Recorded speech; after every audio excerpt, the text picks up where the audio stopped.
Hello students, welcome back to this problem. Method number 3 typical method. Already मैं इस problem को दो method से डिस्क्राइब कर चुका हूं, तो इसको टिपिकल मेथड से देखते हैं। और टिपिकल मेथड भी प्रॉब्लम नंबर 1 में मैं डिस्कस कर चुका हूं। आप समझ चुके होंगे टिपिकल मेथड क्या है। ओके, अगर आप जानते हो तो फिर इस वीडियो को यहीं पॉज करो और फिर आप अपने नोटबुक में सॉल्व करके मुझे कमेंट में बताओ कि आप इस टिपिकल मेथड से सॉल्व कर पाए कि नहीं। और मुझे पूरा विश्वास है कि आप इसे आसानी से सॉल्व कर दोगे, क्योंकि ऑलरेडी मैं इस टिपिकल मेथड को प्रॉब्लम नंबर 1 में डिस्कस कर चुका हूँ। फाइन, तो अगर कहीं भी कोई कंफ्यूजन हो तो आप जरूर से फिर इस वीडियो को देखो, आगे बढ़ाओ और मैं इसको डिस्क्राइब करता हूँ मेथड 3 को फिर से, सो डैट आपका नॉलेज एकदम से पक्का हो जाए और कहीं भी कभी भी इस टाइप का कोई भी क्वेश्चन आए तो आप आसानी से सॉल्व कर पाओ। जब दो वेक्टर्स परपेंडिकुलर हैं तो आप आसानी से इसको सॉल्व कर पाओगे। नॉट ओनली इन प्रोजेक्टाइल, कभी भी दो वेक्टर्स परपेंडिकुलर होंगे तो आप देख ही पाओगे कि dot product is equal to 0 होता ही है। तो मैं क्या करता हूं, फिर से एक बार इस प्रॉब्लम को स्टेट कर देता हूं और फिर आगे बढ़ता हूं। तो प्रॉब्लम में क्या करता है, जैसे कि मैं दोनों मेथड्स में भी स्टेट किया हूं कि यहां से एक सर्टेन हाइट पे दो प्रोजेक्टाइल्स हैं और दोनों को सेम टाइम पे t इक्वल टू 0 पे फेंक रहे हैं। एक को पॉजिटिव एक्स एक्सिस में फेंक रहे हैं और दूसरे को नेगेटिव एक्स एक्सिस में। एक का इनिशियल वेलोसिटी u1, दूसरे का इनिशियल वेलोसिटी u2 है, जैसा कि डायग्राम में भी शो कर रहा हूं। तो हमें बताना है time eight which there velocities, मतलब इस इंस्टेंट पे अगर इसका वेलोसिटी v1 है और इस इंस्टेंट पे पार्टिकल 2 का वेलोसिटी v2 है, तो दोनों परपेंडिकुलर हो जाए तो वो टाइम बताना है। यानी देख पा रहे हैं डायग्राम में v1 is perpendicular to v2, तो हमारे को बताने हैं कि यहां से यहां लगने वाला टाइम कितना है या यहां से यहां लगने वाला टाइम कितना है। दोनों टाइम इक्वल ही होगा। तो let's see this method, method number 3 typical method. तो यहाँ पे बेसिक आइडिया क्या है कि दोनों का dot product v1 dot v2 is equal to 0 कर देना।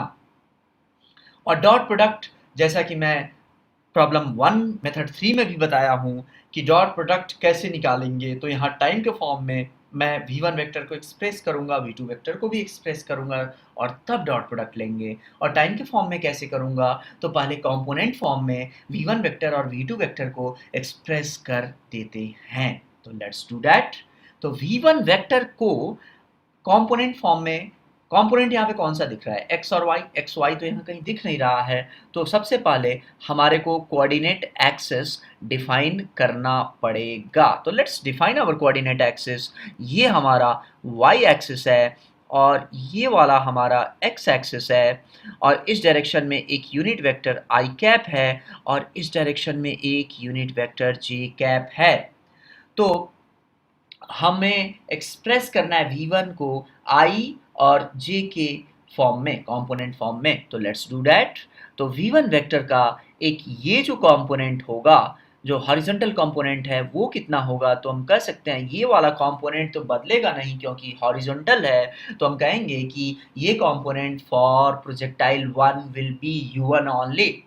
तो v1 वेक्टर को मैं यहाँ लिखूंगा that is equal to u1 i cap plus इसका ये कंपोनेंट कितना होगा ये देखते हैं। तो ये वाला कंपोनेंट को मान लेते हैं दिस इज v1y, मतलब y कंपोनेंट है, y एक्सिस हमारा ऊपर है लेकिन देख पा रहे हैं v1y नीचे आ रहा है, तो जरूर से नेगेटिव आना भी चाहिए। और देखेंगे जब v equal to U plus A T Y में लगा दें तो क्या होगा, मैं कहूंगा कि v apply this v1y is equal to u1y plus a1y into T. मतलब y में मैं v equal to U plus A T लगा रहा हूं, तो इसका वैल्यू जो होगा, इसका वैल्यू क्या 0 होगा। देख सकते हैं कि u1 का कोई भी कंपोनेंट नहीं रहेगा cos 90, तो u1 cos 90 0 plus acceleration a1y कितना होगा। और हम देख पाएंगे कि acceleration due to gravity g downward है, y एक्सिस के नीचे में है, ऑपोजिट है, इसीलिए ये माइनस जी आ जाएगा इनटू टी। और that's why it comes out to be negative. हम देख भी पा रहे हैं डायग्राम में भी नेगेटिव आ रहा है। This is our v1y। तो यहाँ पे हम देख ले रहे हैं कि इसका y component minus G T, तो यहाँ पे मैं लिख रहा हूँ v1 वेक्टर को, इसका x component u1 i cap plus y component कितना रहा माइनस जी टी इंटू जे कैप, ये है y कंपोनेंट। सो मैं कह सकता हूँ minus G T J cap है। Minus G T J cap क्यों? क्योंकि ये नीचे आ रहा है, तो यहां से आ गया u1 i cap minus G T J cap is v1 vector, vector form में आ गया v1 वेलोसिटी। उसी तरीके से मैं क्या करने जा रहा हूं, v2 को भी एक्सप्रेस कर देता हूं दोनों कंपोनेंट्स में। तो ये वाला जो हॉरिजॉन्टल कंपोनेंट होगा वो कितना होगा, उसी तरीके से u2 ही रहेगा। ये कंपोनेंट अगर i कैप के साथ लिखूंगा तो इस डायरेक्शन में मैं जो वेक्टर लिखूंगा ये u2 इंटू माइनस आई कैप, और ये वाला कंपोनेंट इसको मैं बोल देता हूं दिस इज v2y।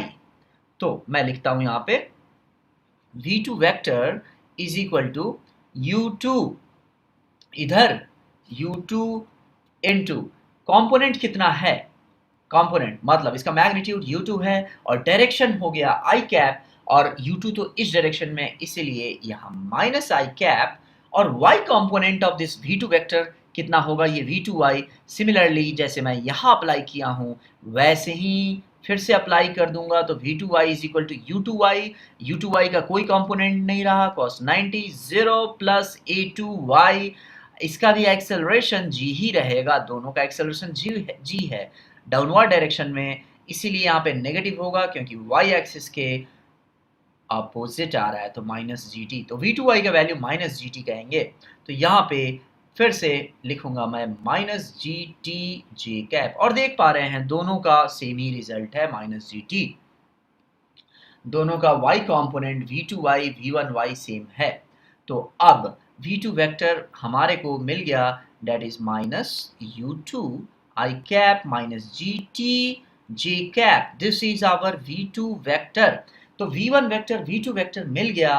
अब हमारे को दोनों का डॉट प्रोडक्ट तो अब ले ही सकते हैं यहाँ से, और फाइनली जब मैं डॉट प्रोडक्ट दोनों का लूंगा तो कैसे लेते हैं डॉट प्रोडक्ट, दोनों के x कंपोनेंट का प्रोडक्ट तो ले लिया यहाँ पे u1 इंटू माइनस u2 है, दोनों का प्रोडक्ट ले लिया, प्लस y कंपोनेंट का प्रोडक्ट, और y कंपोनेंट इसका कितना है, इसका है माइनस जी टी, और सेकेंड वाले का भी है माइनस जी टी, और इसका वैल्यू ये निकल के आ गया dot product, and this dot product is equal to 0।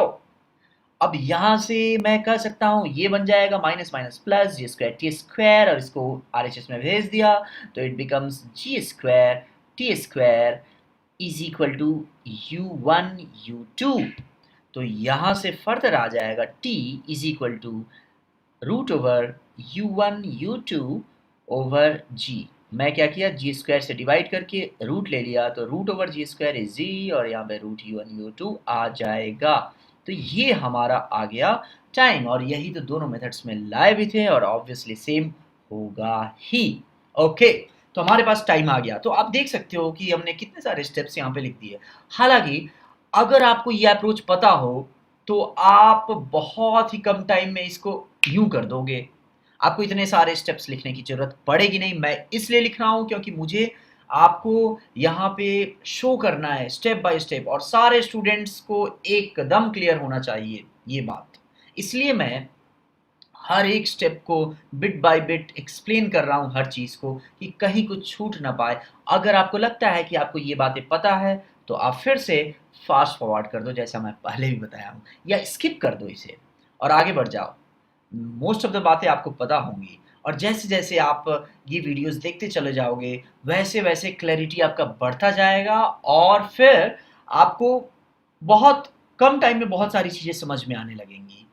Okay, क्योंकि इस तरीके से हम ग्रेजुअली अपने कॉन्सेप्ट्स को बिल्डअप कर रहे हैं, सो डैट नए प्रॉब्लम्स आपके सामने आए अगर इस टाइप से, तो आप इजीली कर पाओगे। यही मेरा मेन ऑब्जेक्टिव है। तो ये रहा मेथड नंबर 3।